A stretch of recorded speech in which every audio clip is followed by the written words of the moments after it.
Betting apps మాఫియాకి మరొక ప్రాణం బలైంది. Betting కోసం 15 లక్షల రూపాయలు అప్పు చేశాడు సాయితేజ. అప్పులు తీర్చలేక సాయితేజ బలవన్మరణానికి పాల్పడ్డాడు. పెద్దపల్లి జిల్లా విలోచవరంలో ఈ ఘటన చోటు చేసుకుని గోదావరికంలోని మెడికల్ ఫీల్డ్లో పనిచేస్తున్నాడు సాయితేజ. బెట్టింగ్ యాప్ నిర్వాహకులపైన కూడా పోలీసులు చర్యలకు సిద్ధమయ్యారు. మనకు ఆర్టీవీ స్క్రీన్ పైన కనబడుతున్నటువంటి ఆ ఫోటోలో కనిపించే వ్యక్తే సాయితేజ. కోరవేని సాయితేజ సుమారుగా 20 ఏళ్ల వయసు ఉంటాయి. అయితే బెట్టింగ్ యాప్స్ బార్లో పడిపోయి బెట్టింగ్ యాప్స్లో మోజులో ఇక్కడ సెలబ్రిటీలు ప్రమోట్ చేసే తీరు మీరు చూసారు కదా. ఈజీగా మనీ ఎర్న్ చేయొచ్చు, చాలా తేలిగ్గా మనీ ఎర్న్ చేయొచ్చు. ఇలాంటి మాటలు చెప్తుంటే ఇటువంటి యువకులు, ఇటువంటి చిన్న చిన్న సామాన్య మధ్యతరగతి జనాలు మొత్తం కూడా నిజంగానేమో అంత పెద్ద వ్యక్తులు చెప్తున్నారంటే నిజమేమో అని చెప్పి దాంట్లో పెట్టుబడులు పెడుతున్నారు. పెట్టుబడులు పెట్టడమే కాకుండా డబ్బులు కోల్పోయిన తర్వాత మళ్ళీ ఆశ కొద్దీ ఇంకా అప్పులు తీసుకొచ్చి మరి పెట్టుబడులు పెడుతున్నారు. ఈ సాయితేజ కూడా బహుశా ఆ రకంగానే పెట్టుబడి పెట్టుంటాడు. 20 ఏళ్ల యువకుడు, చేతికి అందొచ్చిన యువకుడు అప్పుడే కుటుంబానికి ఆసరగా ఉంటాడని చెప్పి ఆశించినంతలోనే ఒక్కసారిగా ఈ బెట్టింగ్ యాప్స్ ఊబిలో చిక్కుకొని ప్రాణాలు కోల్పోయాడు, బలవన్మరణానికి పాల్పడ్డాడు. ఎంతటి దారుణం అంటే ఇటువంటి యువకులు ఎంతోమంది చిరిమేసింది బెట్టింగ్ యాప్స్. బెట్టింగ్ యాప్స్ దయచేసి వాడకండి అంటూ ఎప్పటికప్పుడు ఆర్టీవీ అందరినీ కూడా రిక్వెస్ట్ చేస్తోంది. మిమ్మల్ని చాలా పెద్ద మొత్తంలో అందరూ కూడా రిక్వెస్ట్ చేస్తున్నాము, చాలా మిమ్మల్ని అలర్ట్ చేస్తున్నాం కూడా. సో మళ్ళీ నేను చెప్తున్నాను, దయచేసి బెట్టింగ్ యాప్స్ వినియోగించకండి. ఈ రకంగా సాయితేజ లాగా గతంలో చాలామంది సాఫ్ట్వేర్ ఇంజనీర్ నాగరాజు లాగా మీ ప్రాణాలని బలవన్మరణానికి పాల్పడి ప్రాణాలను కోల్పోకండి, కుటుంబాలని రోడ్డున పడేయకండి, మీ కుటుంబానికి శోకాన్ని మిగల్చకండి దయచేసి. సో ఇక్కడ సాయితేజ 20 ఏళ్ల యువకుడిగా తెలుస్తోంది. ఆయన చేతికి అందొచ్చాడు, అప్పుడే కొంత ఏదో చిన్నగా ఉద్యోగం చేస్తున్నాడు, కుటుంబానికి కొంత చేదోడు వాదోడుగా ఉంటాడు, తన కుటుంబంలో కొంత మంచి సంపాదిస్తున్నాడు, ఆ బీద మధ్యతరగతి కుటుంబానికి ఆసరగా ఉంటాడని చెప్పినటువంటి ఆశించిన ఆ తల్లిదండ్రులకి తీరని విషాదాన్ని మిగిల్చాడు. తన తోటి మిత్రులకి సాయితేజ లేనటువంటి ఒక చేదు వార్తను అందించాడు. తన బంధువులకి సాయితేజ లేనటువంటి ఒక చేదు వార్తను అందించాడు. సాయితేజ మరణం ఒక్కసారిగా విలోచవరం గ్రామంలో ఒక్కసారిగా విషోదఛాయాలనుకున్నాయి. గోదావరికంలో ఒక మెడికల్ ఫీల్డ్లో పనిచేస్తున్న సాయితేజ ఒక్కసారిగా ఈ బెట్టింగ్ యాప్స్ ఊబిలో పడిపోయి బలవన్మరణానికి పాల్పడడంతో ఒక్కసారిగా ఆయన వార్త సంచలనంగా మారింది. పెద్ద ఒకసారి హాట్ టాపిక్గా మారిన పరిస్థితి. బెట్టింగ్ యాప్ నిర్వాహకులపైన ప్రజెంట్ పోలీసులు చర్యలకు సిద్ధమయ్యారు. బెట్టింగ్ యాప్స్లో డబ్బులు పోగొట్టుకొని చనిపోయిన వారి బాధితుల వివరాలు సేకరిస్తున్నారు పోలీసులు. బెట్టింగ్ ఊబిలో ఇప్పటివరకు 16 మంది, ఈ మధ్య కాలంలోనే 16 మంది మృతి చెందినట్టుగా పోలీసులు గుర్తించారు. రాష్ట్ర వ్యాప్తంగా బెట్టింగ్ మరణాలపైన ఇప్పటివరకు 15కు పైగా కేసులు నమోదయ్యాయి. ఒకసారి ఈ బెట్టింగ్ యాప్లకు సంబంధించిన విషయం పైన అటు సైబర్ సెక్యూరిటీ పోలీస్ అధికారులు, సైబర్ సెక్యూరిటీ డైరెక్టర్ శిఖా గోయల్తో పాటుగా మరికొంతమంది అధికారులు కూడా మాట్లాడుకొచ్చారు. అసలు ఏం చేయబోతున్నారు, బెట్టింగ్ యాప్స్ ఎలా నిర్మూలించబోతున్నారు, బెట్టింగ్ యాప్స్ నిర్వాహకులపై ఎటువంటి చర్యలు తీసుకోబోతున్నారు అనేది వారి మాటల్లో విందాం. యాక్చువల్గా ఏంటంటే ఈ బెట్టింగ్ యాప్స్ ద్వారా సూసైడ్ చేసుకున్న వాళ్ళ డేటా పర్ఫెక్ట్గా లేదు. ఎందుకంటే ఖచ్చితంగా బెట్టింగ్లో లాస్ అవ్వటం వల్లే సూసైడ్ చేసుకున్నాము అనేది చాలా కేసుల్లో చాలా లేట్గా వెలుగులోకి వస్తుంది. ఫస్ట్ వాళ్ళు ఫ్యామిలీ మెంబర్స్ ఏంటంటే అనుమానాస్పద మృతి కింద నమోదు చేస్తున్నారు. ఎందుకంటే రీజన్స్ చెప్పలేకపోతున్నారు. కొన్నాళ్ళ తర్వాత వాళ్ళ డివైసెస్ ఏవైతే ఉన్నాయో అవి చూడటం వల్ల బ్యాంక్ స్టేట్మెంట్లు స్టడీ చేసి ఆ తర్వాత ఫ్యామిలీ మెంబర్స్ రియలైజ్ అయ్యి చెప్తున్నారు. అందువల్ల దీని మీద పర్ఫెక్ట్గా ఇంతమంది ఈ యాప్ల వల్ల చనిపోయారు అనేది కరెక్ట్ స్టాటిస్టిక్స్ లేవు. అదే దేంట్లో ఏంటంటే మనం సైబర్ సెక్యూరిటీ బ్యూరో తరపున ఇప్పటి వరకు 108 URLs, ఎందుకంటే 2017 ఏపీ మన తెలంగాణ గేమింగ్ యాక్ట్ ప్రకారం ఆన్లైన్ బెట్టింగ్స్, ఆన్లైన్ గేమింగ్స్ అన్నీ కూడా మనం బ్యాన్ చేసినాం. ఈ బయట గేమ్స్ ఇండియాలో ఉన్న బెట్టింగ్ యాప్స్, గేమింగ్ యాప్స్ కానీ ఇవన్నీ ఏంటంటే జియో ఫెన్సింగ్ ద్వారా మన తెలంగాణలో యాక్సెస్ లేకుండా చేసినారు ఆల్రెడీ. రీసెంట్గా కూడా ఒక 133 మెంబర్స్కి నోటీసులు ఇచ్చి పిలిపించి అందరికీ చెప్పినాం, మీ జియో ఫెన్సింగ్ ద్వారా తెలంగాణలో ఇది ఎలో చేయకూడదని. ఆల్రెడీ వాళ్ళు ఇంప్లిమెంట్ చేస్తున్నారు అది. ఇవి కాకుండా 108 URLs బ్లాక్ చేయడం జరిగింది. ఇవేంటంటే ఈ URLs ఇల్లీగల్ URLs, చాలా వరకు బయట నుంచి వచ్చి మన దగ్గర ఆపరేట్ అవుతున్న URLs అనమాట. ఎందుకంటే అనఫిషియల్ బెట్టింగ్ యాప్స్ చాలా ఉన్నాయి. అఫీషియల్గా ఇండియాలో నడిచేవి కొన్ని అయితే అన్అఫీషియల్గా చైనీస్ చాలా రన్ చేస్తున్నారు. ఈ చైనీస్ రన్ చేసేవన్నీ కూడా మనం ఎప్పటికప్పుడు ఇక్కడ మాకు ఒక దీని గురించి స్పెషల్ సోషల్ మీడియా టీం ఉంది. ఆ టీం ప్రొయాక్టివ్గా సెర్చ్ చేస్తూ మా దృష్టికి వచ్చిన యూఆర్ఎల్స్ అన్నీ కూడా ఇమీడియట్గా బ్లాక్ చేయించడం జరుగుతుంది. చైనా వాళ్ళు ఏంటంటే ఒకటి బ్లాక్ చేస్తే ఒకటి బ్లాక్ చేస్తే ఒకటి వస్తూనే ఉంటాయి. వాళ్ళు ఏంటంటే ఏ ప్రొసీజర్స్ ఫాలో గారు వాళ్ళకి తెలుసు మనం అంతా లీగల్గా కాదు కదా, ఇల్లీగల్గా చేస్తున్నాం కాబట్టి మనం we need not care the instructions అని చెప్పేసి వాళ్ళు ఏమీ జియో ఫెన్సింగ్లు ఇటువంటి మనం చెప్పినవి ఏమి పాటించరు. అందువల్ల ఏంటంటే ప్రొయాక్టివ్గా మేమే రోజు వెరిఫై చేసి ఏ రోజు ఆ రోజు మనకు వచ్చిన దృష్టిలో వచ్చిన యూఆర్ఎల్స్ మొత్తం కూడా బ్లాక్ చేయించడం జరుగుతుంది. ఇలాగే ప్రజలు కూడా ఎవరికైనా సరే పాపప్స్ వస్తుంటాయి. మనం గూగుల్ ఓపెన్ చేసినా, ఫేస్బుక్ ఓపెన్ చేసినా, ఇన్స్టాగ్రామ్ ఓపెన్ చేసినా, ట్విట్టర్ ఓపెన్ చేసినా కొన్ని పాపప్స్ వస్తాయి. ఈ పాపప్స్ ద్వారా గేమింగ్స్కి తీసుకెళ్లే వెబ్సైట్లు ఏదైనా సరే వాళ్ళు ఐడెంటిఫై చేస్తే దాన్ని ఇమ్మీడియట్లీగా మనకి cybercrime.gov.in రిపోర్ట్ చేసినట్లయితే ఇమ్మీడియట్గా దాన్ని బ్లాక్ చేయించేస్తాం.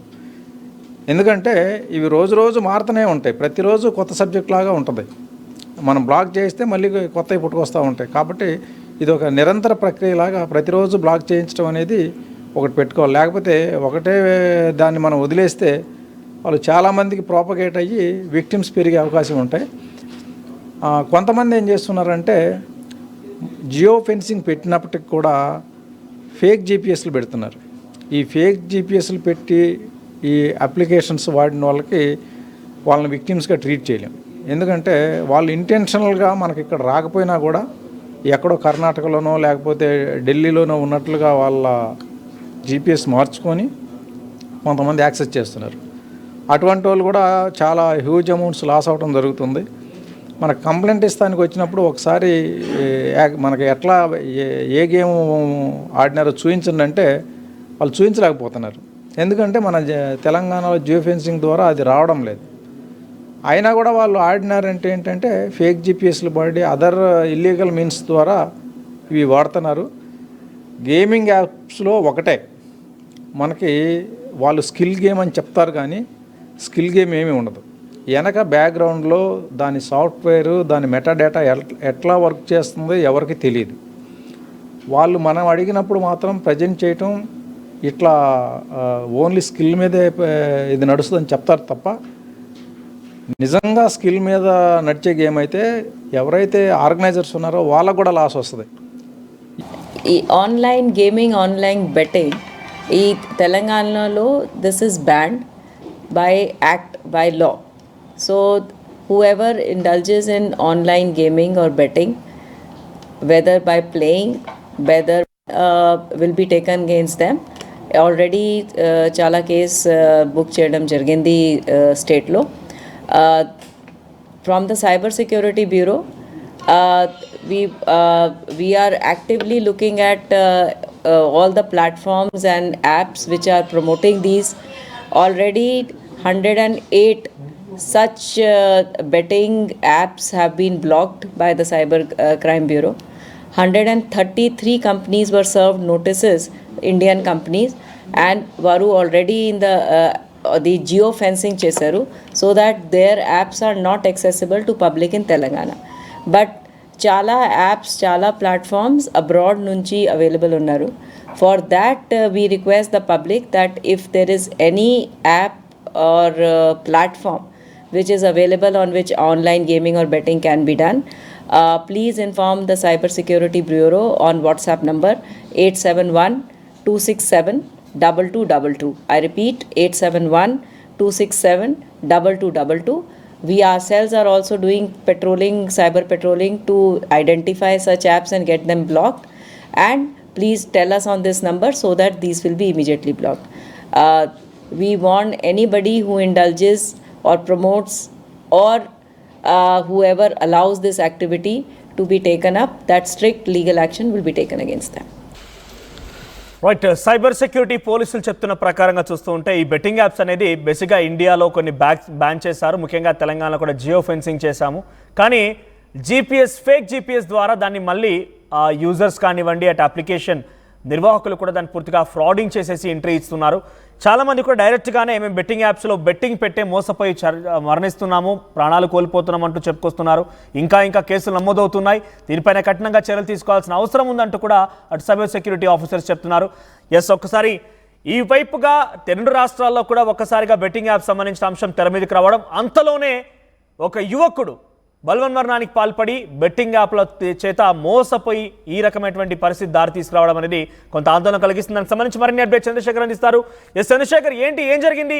కోరవేన సాయి తేజకు సంబంధించినటువంటి ఘటనలో అసలు ఆయన ఎక్కడ పెట్టుబడి పెట్టాడు, ఏ రకంగా అప్పులు సొంపు తీసుకొచ్చాడు, తల్లిదండ్రులు ఏం చెప్తున్నారు, ఈ అప్పులు తీర్చడంలో ఎటువంటి ప్రయత్నాలు చేశాడు, ఆయన ఆఖరికి వస్తే బలవన్మరణానికి కూడా పాల్పడ్డాడు, దానికి సంబంధించి డీటెయిల్స్ ఏంటి, అప్డేట్స్ ఏమున్నాయి? ఎస్ మనోజ్, ఇటీవల కాలంలో తెలుగు రాష్ట్రాల్లో బెట్టింగ్ యాప్ లో పెట్టుబడి పెట్టి భారీగా నష్టపోతున్నారు. ఇది ఒక ఊపి, ఒక వ్యసనంగా మారుతుంది. ఈ వ్యసనానికి బానిసలుగా మారినటువంటి క్రమంలోనే అప్పుల్లో కూరుకుపోతున్నారు. మొన్నటికి మొన్న పెద్దపల్లి జిల్లా మంథన్ మండలం వినోత్సవానికి చెందినటువంటి సాయి తేజ గత కొంతకాలం నుంచి గోదావరికల్లోని ఒక మెడికల్ ఫీల్డ్ లో పనిచేస్తున్నారు. ముందుగా కొద్ది మొత్తమే పెట్టుబడి పెట్టారు.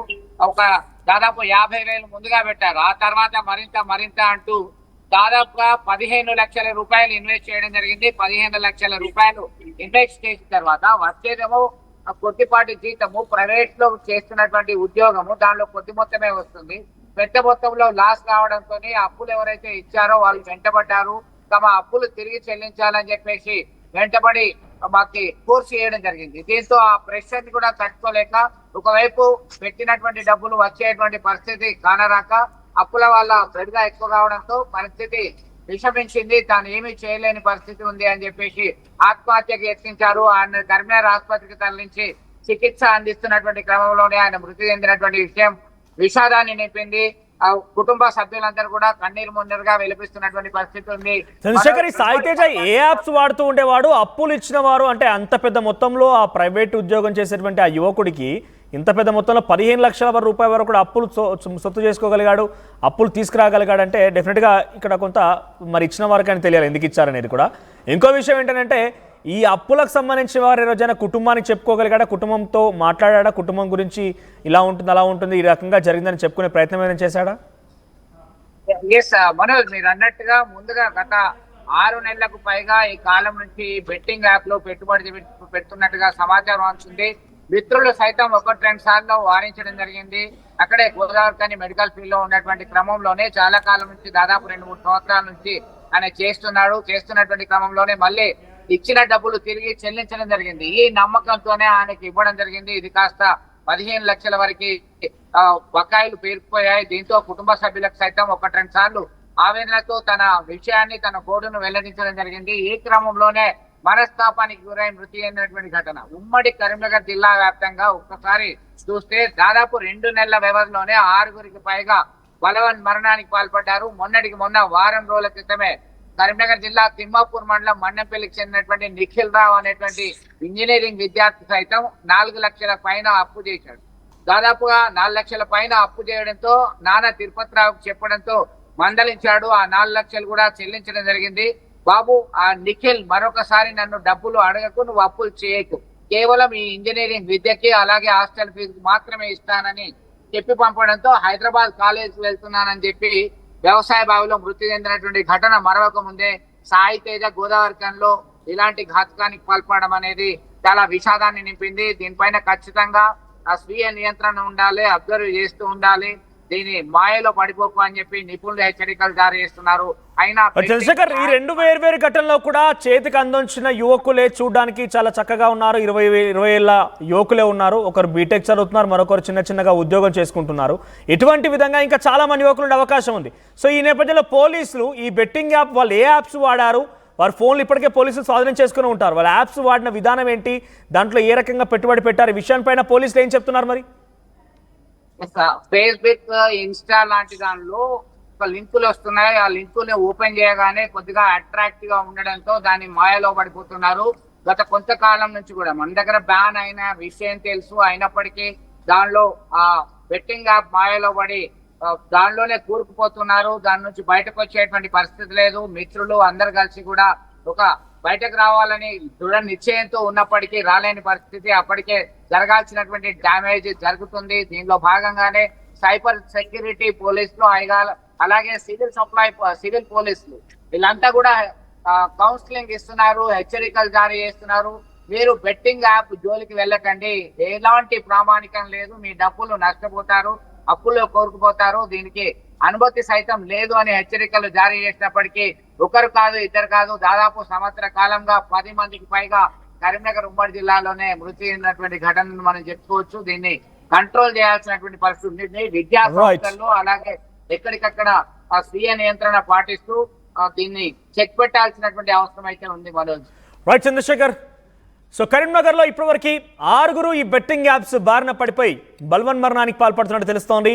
2 రోజుల వ్యవధిలోనే మొన్న ఒక బీటెక్ చదువుతున్నటువంటి విద్యార్థి బెట్టింగ్ ఊబిలో పడిపోయి 4 లక్షల రూపాయలు అప్పు చేస్తే తండ్రికి చెప్పిన తర్వాత తండ్రి కాస్త అప్పును కూడా తీర్చాడు. కానీ ఇకపైన ఇలాంటిది ఏది చేయకుండా తండ్రి మందలించే ప్రయత్నం చేస్తే ఆ యువకుడు కాస్త బావిలో దూకి బలవన్ మరణానికి పాల్పడి తెలుస్తోంది. మరోవైపు ఇంకో ఘటనలో నిన్న సాయి తేజ్ అనేటువంటి ఒక యువకుడు ఆయన గోదావరికంలోని ఒక మెడికల్ ఫీల్డ్లో పనిచేస్తున్నటువంటి ఆ యువకుడు కాస్త బెట్టింగ్ యాప్స్ డౌన్లోడ్ చేసుకొని బెట్టింగ్ యాప్లో ఊబిలో పడిపోయి 15 లక్షల రూపాయలు అప్పులు చేశారట. దీంతో అటు అప్పులు ఇచ్చిన వారు కూడా ఎప్పుడు ఇస్తావు అని చెప్పి పదే క్వశ్చన్ చేయడంతో కొంత మనస్తాపానికి లోనైపోయి ఆయన కూడా బలవన్మరణానికి పాల్పడ్డాడు. సో చూస్తున్నారు కదా, బెట్టింగ్ యాప్ ప్రమోట్ చేసేటువంటి చాలామంది ఎవరైతే ఉన్నారో సెలబ్రిటీలు కానివ్వండి, ఈ మధ్య కాలంలో ఇదొక ఆనవాయితీ అయిపోయింది. ప్రతి ఒక్కరు కూడా సోషల్ మీడియాలోకి వచ్చేసి యూట్యూబ్ ఛానళ్ళ పేరిట, తర్వాత ఇన్స్టాగ్రామ్ల పేరిట తమ పర్సనల్ లైఫ్ని మొత్తాన్ని కూడా బయట పెట్టడంతో పాటుగా ఇటువంటి విషయాలన్నీ కూడా అంటే బెట్టింగ్ యాప్ ప్రమోషన్ అనేది ఒక ఆనవాయితీగా మారిపోయింది. ఇప్పుడు నేను చెప్పదలుచుకున్న విషయం ఏంటంటే, శివజ్యోతి చూస్తున్నారా, ఇటువంటి యువకులని ఆ ఊబిలోకి దించేసి వీరి ప్రాణాల మీద, వీరి యొక్క బలవన్మరణానికి పాల్పడి వీరి యొక్క ప్రాణాల మీద మీరు lavish life, luxurious life lead చేస్తున్నారు. హర్ష సాయి కానివ్వండి, ఇమ్రాన్ ఖాన్ కానివ్వండి, అటు భయ్యా సన్నీ యాదవ్, రానా దగ్గుబాటి, వీళ్ళంతా కూడా వీళ్ళ ప్రాణాల మీద మనం బేసిక్గా ఒక సామెత ఉంటుంది, శవాల మీద పేలాలంటూ ఉంటుంటారు. సో అటువంటి సినారియో, అటువంటి పరం కూడా ఇక్కడ ఉపయోగించినా కూడా అతిశయోక్తి లేదనుకోవచ్చు. ఎందుకంటే ఇలాంటి చిన్న అమాయకమైనటువంటి ఆ యువకులు మీరు పెట్టేటువంటి ఆ ప్రమోషనల్ వీడియోస్కి ఊబిలో పడిపోయి చాలా ఈజీగా మనీ ఎర్న్ చేయొచ్చు అంటుంటారు. ఈజీగా మనీ వస్తాయా మీరు చెప్పే మాటలకి? బహుశా ఆ అబ్బాయి కానివ్వండి, ఆ యువకుడు కానీ ఇద్దరు కూడా చదువుకునే విద్యార్థులు ఒకరు, అట్ ద సేమ్ టైం చిన్న ఉద్యోగం చేసుకున్న వారిద్దరు కూడా.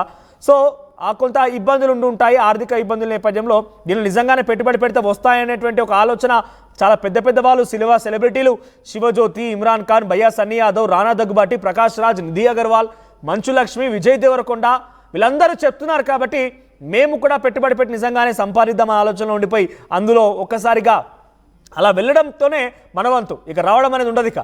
ఒకసారిగా వెళ్ళిపోయి అలా ఊబిలో ఇరుక్కున్నామంటే బయటికి రావడం అనంటూ జరిగితే డెఫినెట్గా అది ప్రాణాలు కోల్పోవడమే. చాలా ఘటనలు చోటు చేసుకుంటున్నాయి. ఇకనైనా కొంచెం మారండి, ఇకనైనా కొంచెం ఇటువంటి అంశాలు చూసినప్పుడైనా డెఫినెట్గా మీరు చూడండి, ఆ యువకుడు, ఆ విద్యార్థి కూడా బలవన్మరణానికి పాల్పడి ఈరోజు ఆ కుటుంబానికి విషాదాన్ని మిగిల్చి వెళ్ళారు కదా. వాళ్ళ పాపం మీకు తగలదంటారా? ఆ కుటుంబాల యొక్క శోకం మీకు వినిపించట్లేదా? ఆ కుటుంబం కన్నీరు మీకు కనిపించడం లేదా? ఇకనైనా కొంచెం బుద్ధి తెచ్చుకొని మారకపోతే డెఫినెట్గా అంతకంతకు కూడా అనుభవించాల్సి వస్తుంది. పాపం అంటూ ఉంటారు, ఈ పాపం ఎప్పటికైనా మీరు వెంటాడుతూ ఉంటుంది, ఈ మరణాలు ఎప్పటికైనా మీరు వెంటాడుతూనే ఉంటుంటాయి. సో బెట్టింగ్ యాప్స్ ప్రమోషన్స్ పైన మీ అభిప్రాయం ఏంటి? ఇంకా ఎవరైనా కనుక బాధితులుంటే మీ అభిప్రాయాన్ని కామెంట్ చేయండి. సేమ్ టైం ఒకసారి ఈ విషయం పైన చాలా పెద్ద ఎత్తున ఆందోళన కలిగిస్తోంది. ఎక్కడికక్కడ బెట్టింగ్ యాప్స్ నిర్మూలించాలి అంటూ చాలామంది డిమాండ్ చేస్తున్నారు. చాలామంది డిమాండ్ చేయడమే కాదు, నిజంగానే మీ దగ్గర పరిసర ప్రాంతాల్లో కూడా ఇంకా ఎవరైనా కనుక ఈ ఊబిలో ఇరుక్కొని ఉంటే వెంటనే ఆ సమాచారం తెలుసుకున్న తల్లిదండ్రులు కానివ్వండి, లేకపోతే ఆ సమాచారం తెలుసుకున్న ఫ్రెండ్స్ కానివ్వండి, మీరు మాత్రం ఉపేక్షించకండి. లేదంటే ఇటువంటి దారుణాలు జరిగే అవకాశం, ఇటువంటి విధంగానే యువకులు మరణించే అవకాశం కూడా ఉంది. సో ఈ బెట్టింగ్ యాప్ ప్రమోషన్ల పైన ఇంకా మీరు ఎవరైనా కనుక మీ చుట్టుపక్కల ఉండేవారు కానివ్వండి, మీరు కానివ్వండి, సెలబ్రిటీల యొక్క ప్రమోషన్స్లో ఊబిలో పడిపోయారా? ఒకసారి మీ అభిప్రాయం కామెంట్ చేయండి. అట్ ది సేమ్ టైం పోలీసులకు కూడా మీరు ఈ యాప్ సంబంధించి ఎవరైనా కనుక బారిన పడి ఉంటే వెంటనే వారి గురించి ఫిర్యాదు ఇచ్చే ప్రయత్నం చేయండి. At KLH Global Business School, we help you learn the greatest skill in life, making the right choice. KLH Global Business School.